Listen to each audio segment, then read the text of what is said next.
All right, guys, listen, we got a lot to talk about, of course. A lot of things happening throughout the week. One of the biggest stories happening right now, obviously, is Scott Pilgrim takes off with Netflix pulling a Netflix. You know, they tend to do this all the time. And the reason why this particular story is bigger than most typical gender swaps or whatever is because it was a bait and switch. And they haven't really done this in a little while. Normally, they're pretty upfront with when they're going to race swap something, gender swap something, or whatever. But this show was a literal bait and switch, to my understanding.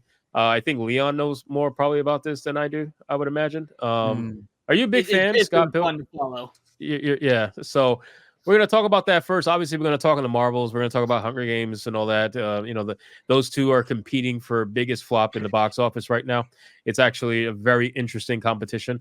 So we definitely will jump into that amongst some other Imagine topics. making Little Mermaid look successful. Wow. Damn, That takes a lot. That takes honestly a fucking lot to be able that's to a make lot, that yeah. movie look successful, considering. But let's jump into Scott Pilgrim. So Scott Pilgrim Takes Off is a new cartoon. I'm not gonna call it an anime because it's not a fucking anime, and they're calling it an anime, and there's that. But Scott Pilgrim Takes Off is a new cartoon that came out on Netflix, and everybody. I'm gonna bring up my screen real quick, and then you guys can kind of chime in. So everybody and their mother was essentially expecting, rightfully so, for the show to be about Scott Pilgrim. You know, that's kind of the whole fucking, I know, right? That's kind of the whole point of it being named, Scott Pilgrim Takes Off. But I think they took it a little bit too literally because it's literally Scott Pilgrim dying in the first episode and being replaced by Ramona, right? So clearly we have a massive bait and switch on this show where they decided to use the name of the character everybody wanted to see, killed him off, and then replaced him with a female counterpart, of which is going to lead the show that is still named after the main character. It's not like they're changing the name of the fucking show. They're still calling it Scott Pilgrim Takes Off, but they obviously replaced him completely. So, I mean, what do you guys think about this beautiful title bait and switch Have example? happened at a better time. I was on Cannoli Sasquatch's stream on Monday. We were literally talking about how amazing this movie was, and then everyone was saying they were excited for the upcoming TV show. And I was the only one on the panel who was like, they're going to Netflix it up and make it lame and gay. And they're like, no, it's Scott Pilgrim. They wouldn't dare do that. Then lo and fucking behold, Thursday rolls around, and guess what happened? And it's incredible because Scott Pilgrim is, when it came out, was one of the most liberal and progressive, wannabe mangas of all time, and in a good way. Like, it was genuinely progressive in a way that was actually fun and meaningful. And even that, they're like, nope, not progressive enough, not for 2023. Like, that is mind blowing. No, and didn't they do like the same thing with He-Man? Isn't this the He-Man bait and switch? Yeah, so this is He-Man reincarnated, essentially. Yeah. This is the same situation. That's why I say it's been a little while since this has happened. Because, like I said, normally they're very upfront with it. Truthfully, they love telling you that they're gonna race swap XYZ or gender swap whoever. They love saying it. But this one is a very obvious bait and switch, which goes to show that they had no faith in what the show could have been if it was named something else or presented it's not as obvious bait and switch, though. They marketed it as if it was a one-for-one retelling of the original comic. So it wasn't an obvious bait and switch. That's why people are so pissed, because they flat out lied about it. Yeah, like He-Man. Now, I heard I heard something happened. that I need to confirm, and then you could talk about He-Man. So apparently, I don't know if someone said the writer for this, Scott Pilgrim, or the creator, Scott. I don't know who it was, but somebody actually, like, somebody prominent wanted this to happen. Like, this was the their main plan. writer, O'Malley. He said the only way he would come back to do more Scott Pilgrim stuff is if he could do something new and original with it. And what is his new and original idea? Make Ramona the main character. That's his new and original fucking idea that brought him back to Scott Pilgrim after 2010. Bro, wow, Hartman is just a future teller, man. It's amazing.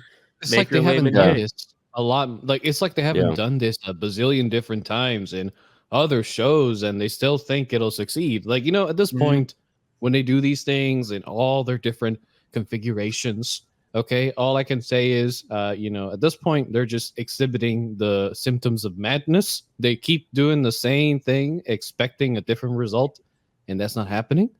I think that's their game plan. I mean, this what it shows is right. This is what kind of weapons do they have, right? Bait and switch, or infiltrating the story, or just flat out lie to people. I mean, they're just, they're pulling their same old, masquerade strings, right? To kind of, talk us or gaslight us into a show. And then, of course, when the reveal is happening, you realize, okay, they just did it again.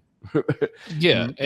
And the wild thing is, like, this, they do this a lot, where they either get rid of the main male character that everybody cares about, or they sideline them hard enough and only focus on the main on like the main female character. And first off, they do this in such an obvious way that it gets tiring to a certain point. Like when you start seeing the first signs in a show, you're true. Like, oh shit, here we go again. Like, because it's essentially she's now doing his job, right? There's no, she's not even doing his job, because his job was to fight the evil exes. She's gonna redeem them.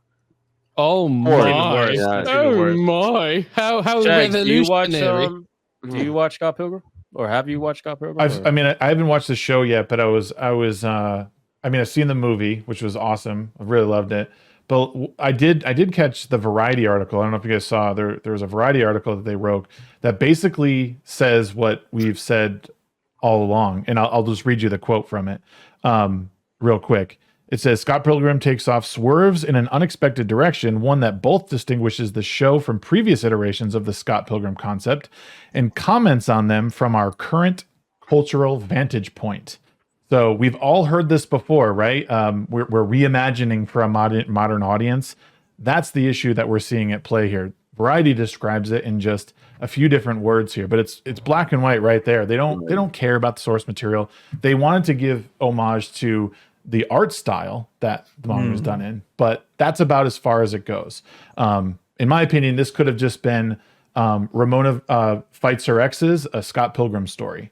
Like you're establishing that this is in the universe of Scott Pilgrim, but it has nothing to do with him, or very loosely to do with him. And it's based on the world created around him, but it's going to focus on the woman. At least then we know what to expect.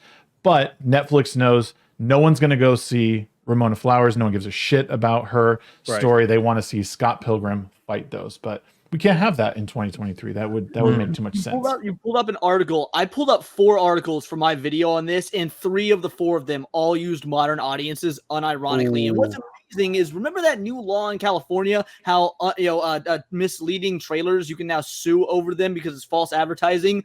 That can totally be done with this, I would wager. I bet you could make a legal case for suing Netflix and this show because it marketed itself as a one-to-one depiction of the comics when it's a full-on bait and switch. Yeah, and what I'm hearing too is like people will say, well, the show is called Scott Pilgrim Takes Off. It says it right there. It's like, what? Like, it's like, did you hurt yourself in that stretch? Right. He takes off his balls and gets into Ramona. Because there's a rapper by the name of Takeoff, rest in peace. But while he was here, he used to get made fun of for getting taken off the song. People used to think that was like, y'all ever heard the song Bad and Bougie? Yeah, that song was big during the time, but Takeoff wasn't on it. He was part of the Migos, but he wasn't on the song. And it was like lighten your vocabulary up for Ryan. He has no idea what you're saying. I will expand on that. Okay, Ryan. Okay, Ryan. You have 3 slaves that are really good slaves. Okay? You go on. We go. Here we go. Like 3 lines for you. And Jesus. I would just like to interject by saying that to me, this was a complete blindside. I've never heard of Scott Pilgrim. So my I'm black. I don't know what he's talking about. Exactly. Either. We have a lot in common, Atreya. But the art style does look very nice. But we are seeing another example of a modern retelling. It's like these people just take everything, use the same formula, and then just dish it out all over again. Just like reality-based with its shows and videos. Take the same formula and apply it to everyone. Everyone on this panel has been made a rising star, the same formula. But I do it in a good way. These people just ruin everything.